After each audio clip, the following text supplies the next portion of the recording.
Olá pessoal, tudo bem? Sejam todos bem-vindos ao meu canal. Eu sou o Vlamir Nascimento e esse é o seu canal Cultura e Teologia. E hoje, mais um comentário de lição bíblica da CPAD, lição de adultos. Estamos chegando à 8ª lição do trimestre, que tem por título Naamã é curado da lepra. Antes de entrarmos no nosso comentário de hoje, eu deixo aqui aquele meu convite. Você que ainda não é inscrito no canal, inscreva-se e nos ajude a continuar crescendo aqui. Faça parte dessa nossa comunidade. Inscreva-se e também ative o sininho. Vamos lá? Então, lição de número 8, que tem por título Naamã é curado da lepra. O texto áureo da lição de hoje diz assim: Então desceu e mergulhou no Jordão 7 vezes, conforme a palavra do homem de Deus, e a sua carne tornou como a carne de um menino e ficou purificado. Segundo Reis, capítulo 5, verso 14. Qual que é a nossa verdade prática de hoje? Deus não opera milagres necessariamente segundo nossas expectativas. Ele faz da forma e no momento que lhe apraz. Então, gente, hoje nós vamos estudar esse tema que é muito conhecido. É uma passagem bíblica que é objeto de estudos e também de muitas pregações, que é exatamente a cura de Naamã através de Eliseu, o profeta de Deus. E a partir deste episódio nós vamos extrair várias lições para que possamos aplicar na vida cristã, considerando principalmente as condutas, a forma como diversas pessoas agiram nesse cenário bíblico, mais especialmente sobre a ação do próprio profeta Eliseu, a conduta de Naamã, Eliseu, Geazi e aquela menina que era serva de Naamã. Então, existem aqui várias aplicações para a vida cristã. E o comentário de hoje está dividido em 3 tópicos, como é de costume. O primeiro fala sobre Naamã, o chefe do exército sírio. Segundo, o mergulho no rio Jordão. E o terceiro tópico fala sobre Geazi acometido da lepra. Então vamos lá, o primeiro tópico fala sobre Naamã, o chefe do exército sírio. Muito bem, a Bíblia começa dizendo, e essa passagem está no segundo livro de Reis, no capítulo 5, a Bíblia começa dizendo aí nessa passagem bíblica que Naamã era chefe, ou seja, era comandante do exército do rei da Síria. E diz-nos ainda a Bíblia que Naamã era muito respeitado, era honrado, porém a Bíblia o apresenta com uma enfermidade. A Bíblia diz que ele era leproso. Aqui é interessante destacar, quando afirmamos aqui que Naamã era chefe, era comandante do rei da Síria, é importante lembrar que a Síria era inimiga da nação de Israel. Inclusive, o comentarista até lembra aqui várias passagens bíblicas em que a Síria atacou a nação de Israel, como está lá em 1º livro de Reis, capítulo 11, verso 25, capítulo 20, versos 1 e 22, e capítulo 22, verso 31. Apesar de um acordo de paz que existia entre as nações, ou seja, havia um momento ali de cessar as armas, era muito comum pequenas batalhas entre as fronteiras, ou seja, havia de fato um momento de paz, porém havia sempre uma animosidade entre essas duas nações. E eu chamo aqui a atenção para, logo no início, o que a Bíblia fala sobre essa nação. É interessante perceber que o escritor bíblico afirma que por meio de Naamã, que era o seu comandante do exército, o Senhor Deus havia dado vitória à Síria. Olha que coisa interessante. Mesmo sendo inimiga da nação de Israel, a Bíblia diz que através de Naamã, Deus havia concedido vitórias à nação síria.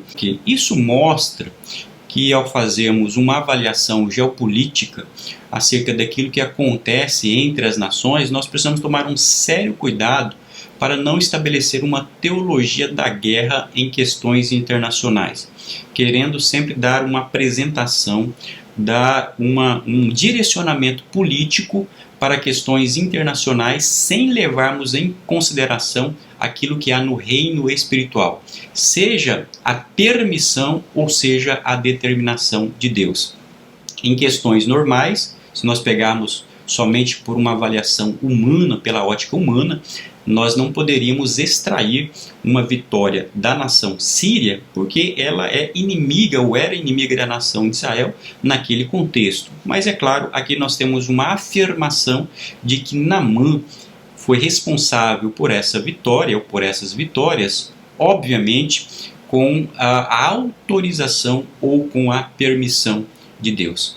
E isso também nos mostra o fato dessa nação síria ter vencido algumas batalhas, que Deus é misericordioso. Aliás, o próprio Jesus vai falar sobre esta ocorrência. Jesus advertiu sobre isso lá em Lucas, capítulo 4 e versículo 27, quando ele foi expulso ali de Nazaré. Ele disse que havia muitos leprosos em Israel, mas Eliseu foi usado por Deus para curar um sírio, que é Naamã.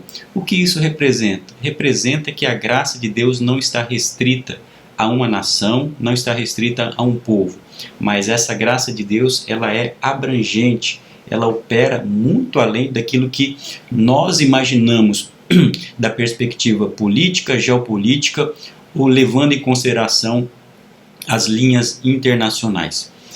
E em virtude dessa desavença que existia entre Israel e os sírios, a Bíblia diz que uma menina de Israel foi levada como escrava para servir a mulher de Naamã. É até difícil para nós fazermos uma avaliação no contexto em que nós vivemos.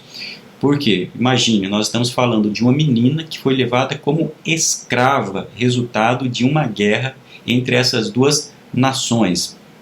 Imagine a situação dessa menina, longe da sua família, longe da sua nação. E a Bíblia diz que essa menina, quando toma conhecimento que Naamã tinha essa lepra, ela então se recorda, ela se lembra que em Israel havia um profeta em Samaria, e ela estava se referindo ao profeta Eliseu. Então ela diz ali, que diz para a sua senhora, que era esposa ali, que era esposa de Naamã, que porventura, quem dera, Naamã fosse até o profeta, porque certamente ele seria curado. Aqui nós começamos já a fazer uma certa aplicação dessa passagem, desse episódio. Que aplicação é essa? Essa menina, a Bíblia não apresenta o nome dela. Mesmo longe da sua nação, vivendo como escrava, ela não se esqueceu do Deus de Israel. Ela não havia se esquecido da capacidade desse Deus, Jeová, operar milagres. E então ela dá esse testemunho, dizendo que se o seu senhor, Naamã, naquela ocasião, estivesse perante o profeta de Deus, que está em Samaria, ele seria curado. Então aqui nós vemos já a disposição do coração, a fé daquela menina, dizendo, olha, se Naamã estivesse perante o profeta de Israel, certamente ele seria curado. Veja aqui um outro ensinamento que nós extraímos dessa fala, dessa atitude da menina. Ela tinha tudo para ser uma menina amargurada e com ódio dos seus senhores. Ou seja, ela estava vivendo uma condição de escravidão. Ela estava longe dos seus pais, longe da sua família, longe da sua nação, vivendo uma situação completamente desfavorável.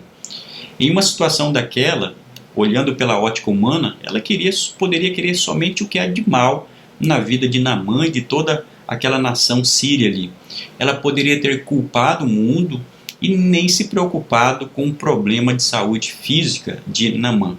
Mas, em vez disso, com o coração aberto, com o coração gracioso, ela teve a empatia. Ela foi movida, obviamente, por um amor divino, dando um bom testemunho e apontando para uma resposta na direção de Deus. Isso é muito bonito. Isso é muito bonito. Às vezes nós olhamos para a sociedade, para questões sociais em ambiente corporativo, em questões que envolvem política, sempre olhando o outro da perspectiva do inimigo, como adversário.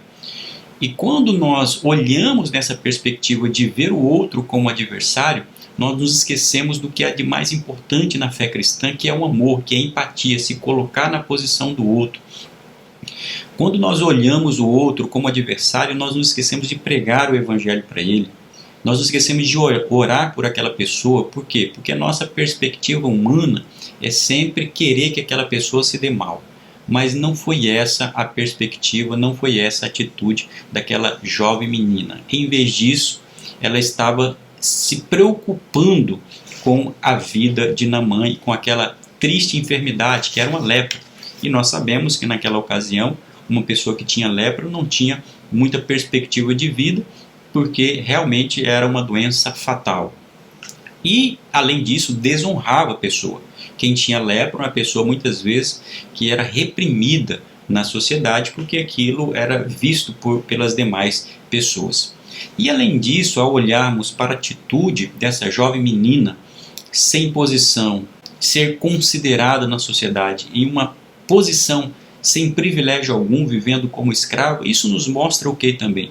Isso mostra que não importa qual seja a posição social de um crente, seja uma posição alta ou baixa, nós podemos ser usados por Deus como um canal de bênção na vida de outras pessoas. Algumas pessoas, inclusive crentes, imaginam que podem ser usados por Deus somente quando estiverem numa alta posição, quando tiverem um alto cargo, seja na igreja, ou seja no ambiente público ou no ambiente privado. Não, Deus pode utilizar um crente independentemente da posição que ele tenha, independentemente da idade dele, que é o que acontece aqui na vida dessa jovem menina. Olha só a rede de influência que ela exerce. Ela não vai falar com Naamã, porque ela sabia que se falasse diretamente com Naamã, talvez ela não seria ouvida, mas ela começa a influenciar naquela pessoa que ela tinha o contato direto, que era quem? Que era a esposa daquele comandante sírio. Então ela conversa ali com a sua senhora conversa com o comandante Naamã, e Naamã vai falar com o rei sírio, que por sua vez vai enviar aquela comitiva até a nação de Israel. Veja a escala de influência que uma pessoa que tem um olhar de Deus pode provocar na sociedade. E é interessante que Naamã ouviu aquela palavra, olhando agora na perspectiva de Naamã. Quando ele recebe aquela informação por parte da sua esposa e aquilo que a sua esposa havia recebido daquela jovem menina, ele também tem uma atitude de fé. Isso por quê? Isso porque certamente ele já conhecia um testemunho de vida daquela garota. Ele não ouviria somente aquelas palavras acreditando que poderia ser curado de uma hora para outra. Certamente ele já conhecia o testemunho de vida daquela jovem. Ou seja, aquela fé, ela se conectava com um testemunho de vida. Isso é muito importante para nós. Quando nós pregamos a palavra, quando nós afirmamos acerca do poder de Deus de operar milagres, de transformar vidas, a pregação é muito importante, mas isso também deve vir acompanhado de um estilo de vida, de um testemunho público, que as pessoas vejam em nós que aquilo que nós pregamos, que aquilo que nós falamos tem uma aplicação prática, resultado dessa vida que testemunhamos. Então, como eu destaquei, Naamã acredita naquela palavra, ele leva essa informação até o rei da Síria. E quem era o rei da Síria? Possivelmente era Ben-Hadad, que prepara uma carta e uma comitiva, e inclusive prepara presentes para levar ao rei de Israel, que certamente era Jorão, pedindo que Jorão restaurasse a saúde de Naamã. É claro que era um pedido ali político, sobretudo, mas antes desse pedido político havia ali uma intervenção divina, havia uma determinação divina para que Naamã viesse a ser curado. Isso mostra que através daquela menina, daquela pequena fala, uma fala muito simples, mas muito poderosa, então iniciou a partir dali uma grande ação foi feita a partir daquele testemunho daquela jovem. Vejamos inicialmente, olha só, quando Ben-Hadad, rei da Síria, manda Naamã, juntamente com aquela comitiva, com aquela carta e com aqueles presentes com ouro e com prata, era muito ouro, era muito a prata naquela ocasião, porque era muito comum essa circunstância. Imagine, nós temos dois reinos em batalha, então você manda um exército, ali uma comitiva com o rei e o seu exército para fazer um pedido. Então era muito comum enviar presentes para pelo menos ser ouvido, para ser recebido ali. E é interessante que quando chega Naamã perante Jorão, ao receber aquela carta e a comitiva, a Bíblia diz que ele rasgou as suas vestes, como sinal de quê? Como sinal de lamento e de desespero, dizendo assim, olha, eu não tenho o que fazer diante dessa circunstância. Rasgar as vestes naquela ocasião era uma demonstração pública de lamento, era para dizer assim, olha, eu não tenho condições de resolver algo dessa natureza. Aqui nós extraímos também um ensinamento da parte dessa atitude de Jorão. Em vez de Jorão ver aquela situação como uma ocasião para testificar o poder de Deus, ele viu nela uma teoria da conspiração. Ele acreditou que aquilo era uma estratégia do rei sírio para a retomada da guerra. Ou seja, olha, como eu não vou ter condições, então eles vão começar uma nova guerra contra a nação de Israel. Veja que coisa aqui interessante. Diante de momentos de crise, nós podemos ter dois tipos de visões.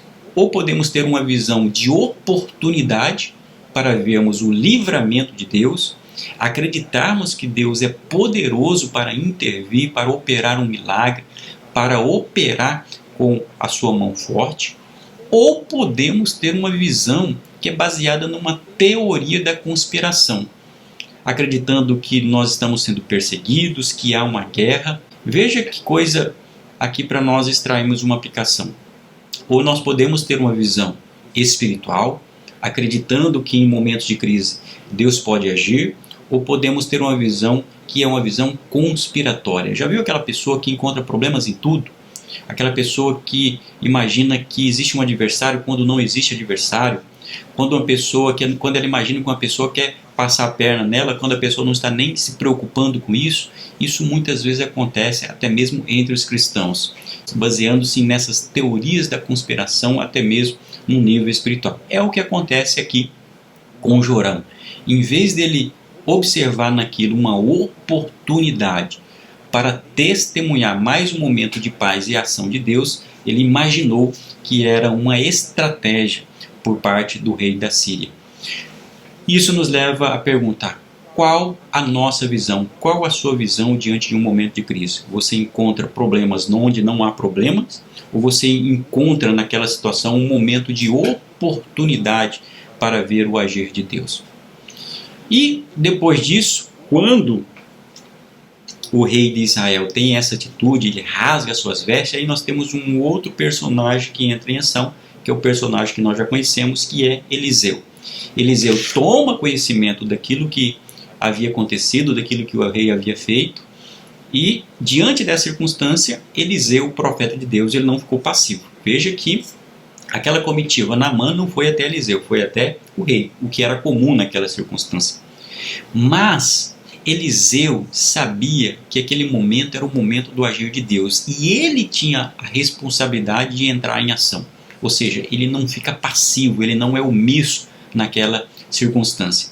Além de ter chamado a atenção do rei diante daquela circunstância, ele também chama a responsabilidade para si. E o que ele faz? Ele pede para que Naamã fosse enviado até ele. Afinal, era a ocasião, de acordo com Eliseu, de ver o nome do Senhor ser glorificado. O que um homem de Deus, em um momento de crise, faz não é se desesperar. É exatamente buscar direção em Deus e oportunidade para o nome do Senhor ser glorificado. E daí nós chegamos aqui no segundo tópico, que fala sobre como Eliseu conduz aquela situação. Chegamos no segundo tópico, que é o mergulho no rio Jordão.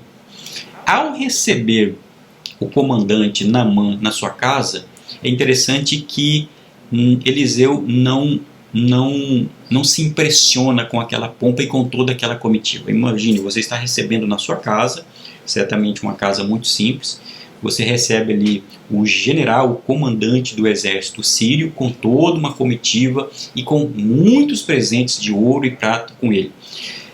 Aquilo poderia ter subido o orgulho de Eliseu.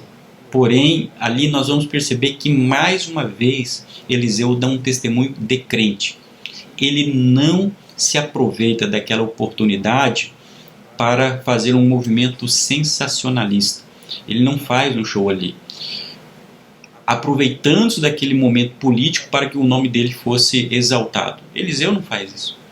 Infelizmente, nós vemos muitas vezes pessoas, até pessoas usadas por Deus em ministérios proféticos, do ensino e da pregação, que ao se colocar em uma situação como essa, perante autoridades, perante políticos, pessoas que estão em uma alta hierarquia social, em vez de se colocar em uma posição de humildade, acabam se colocando em uma posição de destaque. Não é isso que Eliseu faz, ele não se vale dessa oportunidade.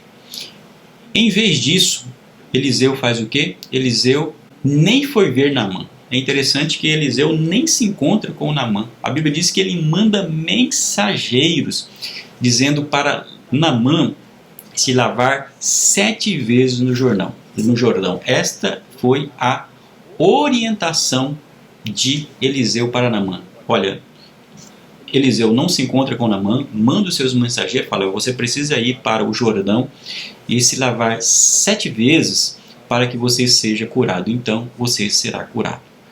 Certamente Deus já havia orientado Eliseu em relação a esse procedimento.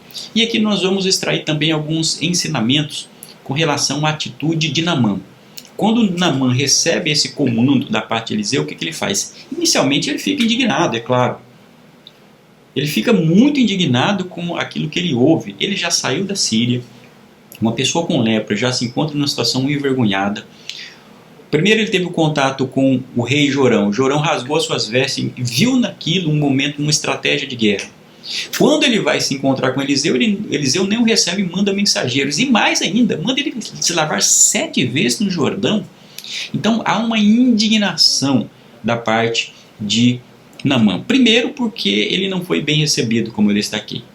Segundo porque ele esperava que o profeta iria aparecer, iria invocar o nome de Deus, iria colocar as mãos sobre as suas enfermidades e ele seria sarado. Então ele já estava indignado pela recepção, estava indignado porque aquilo que ele imaginava que iria acontecer não aconteceu. E terceiro, porque Eliseu pediu para ele se lavar no Rio Jordão e ele até diz, olha, como eu vou me lavar no Rio Jordão? Lá na Síria existem muitos outros rios muito melhores do que o Jordão para que eu pudesse me lavar. Mas aqui é interessante que esse constrangimento, essa indignação inicial da parte de Naamã, ela expressa aquilo que é de natural dentro do coração humano. Primeiro que aqui extraímos o ensinamento de que Deus não age da forma como esperamos. Naamã queria ser recebido de uma forma, com uma certa pompa, queria que Deus o curasse da forma como ele esperava, mas não é isso que acontece. Deus tem as suas formas de operar, de proceder, de realizar os seus milagres, independentemente da expectativa humana, porque Ele é Deus. E aqui está o fator belo na vida cristã, que é um Deus que opera maravilhas independentemente daquilo que nós esperamos ou daquilo que nós acreditamos. Naamã certamente já estava, diante daquele contexto, quase desistindo. Certamente já estava quase voltando ali para a Síria, sem ser abençoado por Deus. Quando então ele é aconselhado pelos seus assessores. Olha só, uma palavra de sabedoria por parte dos assessores de Naamã. E eles disseram para Naamã da seguinte, olha, se o homem te mandasse fazer uma grande coisa, você não faria? Se fosse algo muito mais difícil, você não faria para que você fosse curado? Já saímos da Síria, se ele não te mandasse fazer, você não faria? Quanto mais algo como esse. Em outras palavras, os assessores ali de Naamã estavam dizendo, olha, já estamos aqui, já deixamos a Síria, já caminhamos tanto, não custa nada você ir ali ao Jordão, seguir as orientações do profeta e se banhar, não custa nada. Ou seja, dê esse pequeno passo de fé. Olha a importância de um bom conselho na vida de uma pessoa. É por isso que é importante nós termos amigos, pessoas próximas a nós, estejamos abertos e atentos para ouvir esses conselhos. E ali é muito importante isso. Quantas pessoas estão muito próximos em receber uma resposta de Deus, uma bênção de Deus, mas por causa do desespero, por causa da indignação, porque as coisas não estão acontecendo da forma como ela espera, como ela planeja, de repente ela retrocede, volta desde onde ela estava. E nesse caso aqui, Naamã estava nessa condição. Entretanto, ao ouvir o conselho dos seus assessores, Naamã deixa isso de lado. Ele agora ouve aquele bom conselho e tem uma outra postura. Agora a postura de indignação dá espaço a uma postura de humildade. Isso daqui é interessante, porque Deus queria ver também ali na vida de Naamã uma postura de humildade. Ele estava numa posição alta, uma posição elevada, mas ele queria que Naamã se colocasse em condições de receber aquele milagre. E isso daqui é uma aplicação daquilo que está em Provérbios 29, verso 23, que diz assim: a soberba do homem o abaterá, mas o humilde de espírito obterá honra. Não somente obterá honra, mas o milagre de Deus na sua vida, o bênção de Deus na sua vida. Muitas pessoas não são abençoadas porque insistem em ter atitudes de soberba e de orgulho. E aqui nós temos uma mudança de postura na vida de Naamã. E isso é muito interessante. E ele então, ao ouvir esse conselho, ao dar ouvido ali aos seus assessores, ele dá 7 mergulhos no Jordão. E a Bíblia diz que ele é curado. Agora aqui é importante também mencionar que esse número 7 não é nenhum número místico e muito menos mágico. Não existe nenhuma regra específica sobre isso. Obviamente nós sabemos que o número 7 representa na Bíblia o número da perfeição. Porém, para que Deus possa operar milagres, não necessariamente precisamos seguir essas regras com relação a números. Aqui foi um ato de fé que foi estabelecido através da palavra do profeta. Depois que Naamã é curado, ele vê naquela circunstância uma oportunidade também de agradar o profeta, né? Obviamente ele veio com muito ouro e com muita prata. Certamente uma primeira carga já havia sido entregue ao rei Jorão, mas agora, numa atitude até mesmo de boa intenção ali, e utilizando uma tradição, uma cultura da época, ele resolve ali abençoar aquele profeta, que é o profeta Eliseu. E isso era muito comum, inclusive, em outras religiões, em outros deuses.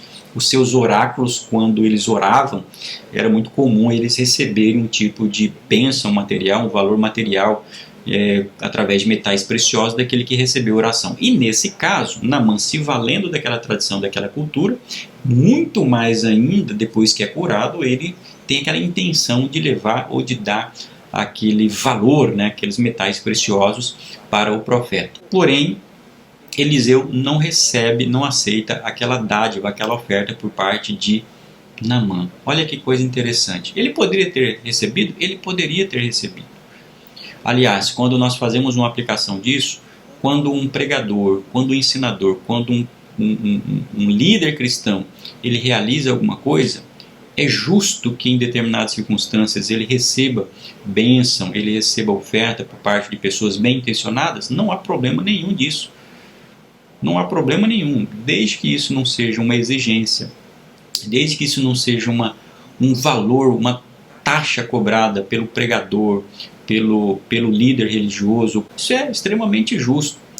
No caso aqui de Eliseu, ele não recebeu, por uma razão muito óbvia. Eliseu não queria dar a entender que ele estava recebendo ou que ele estava cobrando por conta de um milagre operado por Deus. Em outras palavras, Eliseu não queria cobrar uma bênção espiritual. Ele não queria fazer uma regra de toma lá, dá cá no reino de Deus. Eu fiz e vou receber. Eliseu era um homem muito prudente, muito justo, muito santo sobretudo. E sobretudo também muito íntegro e ético. Ele era usado por Deus, mas queria fazer uma distinção das coisas que não queria receber por aquilo. E este é mais um ensinamento que nós extraímos desse episódio. Infelizmente, muitos daqueles que estão em nossas igrejas, ocupando púlpitos, acabam cometendo o pecado da simonia. E o que é o pecado da simonia? é a cobrança pelas bênçãos espirituais. Essa palavra simonia vem do nome Simão, que era um mágico que existia em Samaria ali, como está registrado em Atos, no capítulo 8, a partir do versículo 9, que quando eles percebem que Deus está operando milagres, está batizando através da vida dos apóstolos ali, então ele oferece um valor para que aquilo acontecesse através da vida dele. E o que nós temos ali? A resposta dos apóstolos, como está em Atos, capítulo 18, verso 21. Veja a palavra do apóstolo. O teu dinheiro seja contigo para a perdição, pois cuidaste que o dom de Deus se alcança por dinheiro. Tu não tens parte nem sorte nesta palavra, porque o teu coração não é reto diante de Deus. Olha que palavra dura, que palavra pesada. No caso ali de Naamã, ele estava agindo por uma boa intenção. Ele estava querendo abençoar a vida de Eliseu. Eliseu, porém, queria deixar as coisas muito bem separadas. Nos nossos dias, infelizmente, pessoas movidas por desejos materialistas, o amor ao dinheiro, que diz-nos a Bíblia, que é a raiz de todos os males, acaba destruindo a vida espiritual de muitas pessoas. Destruindo a vida espiritual de muitas pessoas.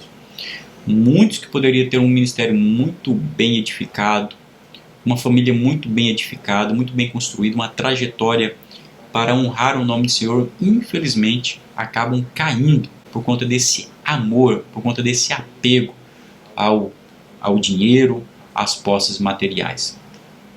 Como consequência disso, depois que Eliseu rejeita aquela oferta, Naamã vê ali, dá um testemunho inclusive. Olha só que coisa, começou lá com a menina, ele vai até Israel, ele é curado, ele vê a bênção de Deus, mas mais do que aquela bênção física ali, nós vemos uma confissão da parte de Naamã. Daqui é o maior milagre que nós vamos encontrar aqui. A bênção física é muito importante ali, mas nós vamos ver aqui uma confissão, um reconhecimento. Em outras palavras, nós vamos ver uma conversão da parte de Naamã, porque a Bíblia diz que ele reconheceu que Jeová era o único Deus. Essa é uma confissão muito bonita, mas é claro, ali ele está conhecendo esse Deus ainda. Então ele estava dando os seus primeiros passos, ele precisava ainda passar por um discipulado, em outras palavras, porque nós sabemos disso. Uma pessoa, quando aceita Jesus, quando ingressa na igreja do Senhor, ele não está amadurecido, ele ainda está recebendo aquilo que a Bíblia diz, chama de leite, o leite racional. Ele está ainda se firmando, aprendendo as doutrinas essenciais da fé cristã. E nesse momento, Naamã é curado, ele reconhece Jeová como sendo o único Deus, ou seja, ele queria abandonar aquelas divindades pagãs que até então ele havia recebido. Mas veja que ele ainda tinha aquela cultura antiga. Ele reconhece Jeová como sendo o único Deus, mas ele ainda não havia passado por um processo ainda de conversão ele não havia passado ainda por um processo de amadurecimento espiritual. Tanto que ele faz um pedido para Eliseu. Ele pede para levar para a terra de Israel um pouco de terra, né? Para que pudesse o quê? Para que pudesse adorar o Deus de Israel lá na sua terra. Por quê? Porque era muito comum naquela circunstância, havia uma tradição de que um Deus ele era adorado no solo em que ele era conhecido. E para ele ali, o Deus de Israel era conhecido na nação de Israel. O solo santo estava ali na nação de Israel. Então ele pede ali para Eliseu poder levar aquela terra para si. Obviamente que é uma visão completamente distorcida, equivocada, obviamente. Mas ali ele estava ainda conhecendo aquele Deus, ele precisava conhecer a palavra profundamente. E uma outra fraqueza que nós vamos encontrar aqui é uma questão mais de consciência ainda de Naamã, mesmo passando por esse processo de conversão, demonstrando que ele precisava amadurecer e conhecer mais o Deus de Israel, é que ele pede para Eliseu autorização para entrar no templo do Deus Rimon, juntamente com o rei da Síria. Ou seja, ele sabia que havia se convertido, ele sabia que o único Deus era o Deus de Israel, só que ele sabia que ao retornar para a Síria, o seu rei, o rei sírio, haveria de entrar para adorar a sua divindade. E ele sabia que aquilo era errado, mas por uma questão política ele precisava acompanhar o rei, não necessariamente porque o coração dele acreditasse naquele rei, mas por uma questão de posição ele precisava acompanhar o rei diante daquele ato religioso. É uma questão que ele precisava aprender, ele precisava ainda amadurecer naquele aspecto e que com o tempo certamente ele viria a entender e aquela questão da consciência dele seria resolvida. Aqui se percebe que não há uma tentativa de sincretismo religioso da parte de Naamã. Aparentemente ele demonstra reconhecer que o único Deus é o Deus de Israel. Só que por uma questão política, uma questão de trabalho, ele já expressa isso para o profeta Eliseu, que simplesmente diz para ele, vá em paz. Obviamente aqui esse vá em paz não necessariamente há uma concordância total da parte do profeta. Ele simplesmente fala, segue o teu caminho. Ou seja, são questões que durante a caminhada cristã nós precisamos aprender, nós precisamos amadurecer, nós precisamos conhecer a palavra de Deus para rejeitarmos qualquer tipo de relacionamento inadequado daquilo que nós fazemos na esfera secular, na esfera social, para ser consistente com aquilo que nós expressamos. E no caso de Naamã, ele tinha ainda toda uma caminhada para aprender esse relacionamento com Deus. E por fim, nós chegamos na última etapa, no último tópico dessa lição, que fala que Geazi é acometido da lepra. Aí nós temos então essa figura que é Geazi, que é o discípulo de Eliseu, que depois que Naamã é curado, Eliseu rejeita a oferta de ouro e prata, Naamã volta, a pegar a estrada com destino à Síria. E a Bíblia diz que Geazi, que era discípulo de Eliseu, corre até onde está Naamã e diz que Eliseu o mandou para pegar aquela bênção, aquela oferta. Obviamente que era uma grande mentira. Eliseu não aceitou aquela oferta e muito menos mandou que Geazi fosse ali atrás de Naamã para resgatar aquela oferta. Isso mostra o quê? Em primeiro lugar, isso mostra que mesmo tendo um bom líder, um bom mestre, um discípulo pode se perverter. Um mestre não pode ser avaliado pelos erros dos seus discípulos. Imagine o próprio exemplo de Jesus, Entre os discípulos de Jesus, nós temos ali 12 discípulos, mas um deles traiu, negou ao próprio Jesus. Isso acontece também em relação à igreja do Senhor. Então, nós não podemos julgar a atitude de um discípulo, de um liderado. Nós não podemos julgar a atitude de um líder por aquilo que seu liderado faz. Infelizmente, nós temos essa atitude equivocada da parte de Geazi. Ele mente, ele engana, para quê? Para lucrar, para ficar com aquele ouro e com aquela prata que estava sendo oferecido por Naamã. Como eu disse, muitas pessoas acabam naufragando na fé e no ministério porque o seu coração não está devotado a Deus, mas está com os olhos voltados para a bênção material, para a prosperidade e para o dinheiro. Que isso sirva de alerta. Como resultado disso, quando Geazi retorna, ele é desmascarado, porque a Bíblia diz que o Senhor deu até uma visão para Eliseu. A Bíblia diz que ele estava em espírito vendo aquilo que estava acontecendo, ou seja, uma visão que Deus deu a Eliseu, ou melhor dizendo, que desmascara Geazi, e a Bíblia diz que como consequência, como punição, aquela lepra que estava alojada e a Bíblia diz que a partir daí Geazi é acometido de uma lepra, infelizmente. Olha que coisa triste. Por um lado, nós temos a bênção na vida de um homem que tem uma atitude humilde, de reconhecer que Jeová é o único Deus, de seguir a recomendação de uma menina temente a Deus e de um profeta, e que é curado e reconhece ao Deus verdadeiro. Por outro lado, nós temos alguém que conhecia o Senhor, esteve muitos anos aprendendo aos pés de um grande profeta que é Eliseu e que de uma hora para outra começa a enganar, mentir e tem a consequência na sua vida.